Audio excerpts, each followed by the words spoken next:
Paano i-delete ang plug content sa ating mga Facebook account? So, yan po Lodis ang ituturo natin sa tutorial na ito. So, kung kayo po na plug content, katulad nito po sa akin, ayan. So, recommendable naman po ito. So, ito mga Lodis, pag pinatagal natin ang ganitong issue, nagiging not recommendable po ang ating mga Facebook account. Kaya po kung nakareceive po kayo ng ganitong notification or kung meron pong ganitong issue sa inyong mga account, Facebook page man po or profile, aksyonan nyo po agad yan mga Lodis kasi po pag pinatagal nyo po yan po ang magiging dahilan. Kaya po nagiging not recommendable ang ating mga account. Sa pagde-delete po ng plug content mga Lodis, una po nating titingnan ay kailangan po nating alamin kung saan po nagmula at kung bakit po tayo na plug content.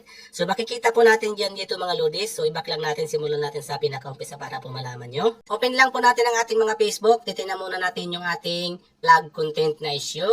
Yan, open natin. And then, pagdating po dito, pumunta tayo dito sa tatlong slash na yan. Ngayon, dito naman po, hanapin natin yung professional dashboard. Katulad po niyan. And then, dito po sa professional dashboard natin, i-scroll up po natin. Dito po sa tools, hanapin natin ang page recommendation. Minsan naman po, hindi nyo po makikita yan dyan. Minsan dito po sa see more. Okay, pag wala po dyan, i-click nyo yung see more, and then makikita nyo po yan dyan.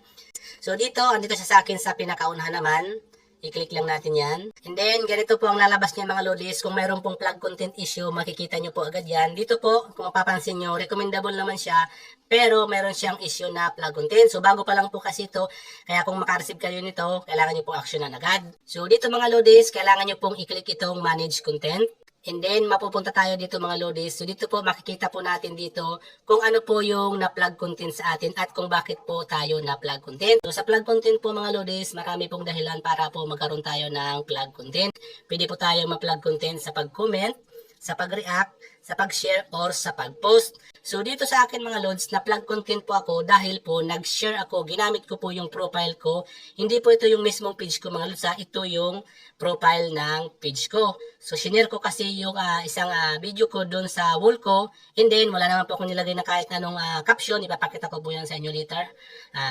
Pero po na plug content pa rin. Ayan, naka-receive pa rin ako ng plug content. So, dito mga Lods, pwede nyo pong isolve yan sa pamamagitan ng pag-delete ng post. Pwede rin nyo naman pong hindi i-delete ang post kung ganito po ang issue sa inyo. Click nyo po ito. Ayan. And then dito, makikita nyo po dito yung issue. Ayan po. Harmful. Ayan mga yan po. So, ito po yung isang video ko po na may plug content. So, wala po itong problema Lods dito sa aking account. Nagka-problema lang ito kasi sinare ko yung kung bakit. Minsan kasi si Facebook hindi po natin talaga maintindihan yan. So, dito po, ayan. Impact nito, yan po ang isa sa mga nagiging dahilan kaya po nawawala po or hindi po nasasuggest yung ating mga account. Bumababa po yung engagement natin, yung mga followers, analytic. Yan po ang nagiging dahilan. Pero hindi naman po ito makaka-take down sa ating mga account. So, magkakaroon lang po ng effect sa ating mga analytic or sa performance ng ating account. So, dito po mga Lodis, click natin itong take action. Yan. So, dito po lalabas dito yung dalawang option, delete post or manage admin. So, dito po tayo load sa delete post. So, dito po, pwede po natin i-delete yung post na to para po yung mga, sino man po yung nag-share, yung nag-comment doon, lahat po madi-delete na yun mga Lodis. So, siyempre, hindi po natin ito gagawin. Pero kung option nyo po ito, kayo po bahala. Kasi dahil sa akin mga Lodis, ang nagdahilan po ng plug content ko ay nag-sinare ko ito doon sa profile ko. So, hindi ko na kailangan deletein yung content na to. Bali, ang i-delete ko lang po mga Lodis, yung ginawa kong pag-share nito doon sa mismong wall ko, sa profile ko po mga Lods. So dito Lods sa isa kong Facebook, yan, ito yung profile ng aking page. So ngayon Lods, puntahan natin yung pinost natin dito sa tatlong slash na yan. And then dito sa profile name natin. So dito po, hanapin nyo lang po yung sinare nyo na naging dahilan po ng plug. Ayan, hanapin natin. So ito po yun mga Lodis. So kung mapapansin nyo po, ayan, wala po akong nilalagay dito na kahit anong caption. Sinare ko lang po siya pero na plug content. So, ang gagawin nyo, i-click nyo po yung tatlong dot na yan. And then, i-click nyo po itong move to trash. Ayan, click nyo yan. And then, i-click mo itong move button.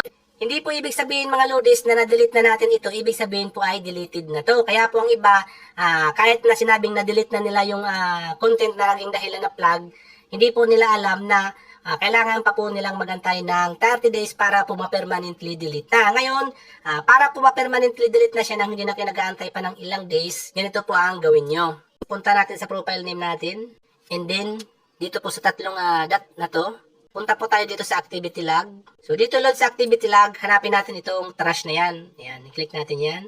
And then dito loads, makikita nyo dito yung mga dinelete natin. ito yung sinasabi ko, Lods, na kahit deleted na po, hindi pa rin siya na permanently deleted talaga. Kasi po, nasa trust pa rin siya, mag-aantay pa tayo ng 29 days bago po siya ma-permanently delete. Kaya po yung mga na-plug content natin or plug issue natin, hindi pa rin po ma-delete kasi po, hindi pa rin siya totally na-delete. So dito, i-click mo lang po yan, tatlong dot na yan. And then, i-click natin itong permanently delete. Yan, and then, delete. And then, pag na-permanently delete nyo na po yung dahilan kaya po kayo na-plug content, balikan nyo po mga Lods doon sa ating account, sa ating pong professional dashboard. I-open lang po natin yung account na mayroong plug content issue. And then, tatlong slash po. And then, dito sa professional dashboard. And then, scroll up natin sa tools. Dito po sa page recommendation. And then, lalabas na po ito mga Lodis. Ayan, kung mapapansin nyo po, kanina dito may plug content. Ngayon po, wala na po mga Lodis. Kasi nga po, na permanently delete na natin yung dahilan po ng pagkakaroon natin ng plug content issue. So, ang iba naman po mga Lodis na plug content issue, hindi po agad-agad nare-remove yan. Kahit po na na-delete na natin yung mga naging dahilan ng pagka-plug content natin. So, minsan kailangan pa po natin maghantay ng ilang oras or minsan inaabot po ng 48 hours bago po nare-refresh or bago po nawawala yung issue ng plug content natin. So, ganun lang po ang gawin nyo, Lods, para po ma-delete nyo yung plug content issue nyo dyan sa inyong mga account. So, sana po nakatulong.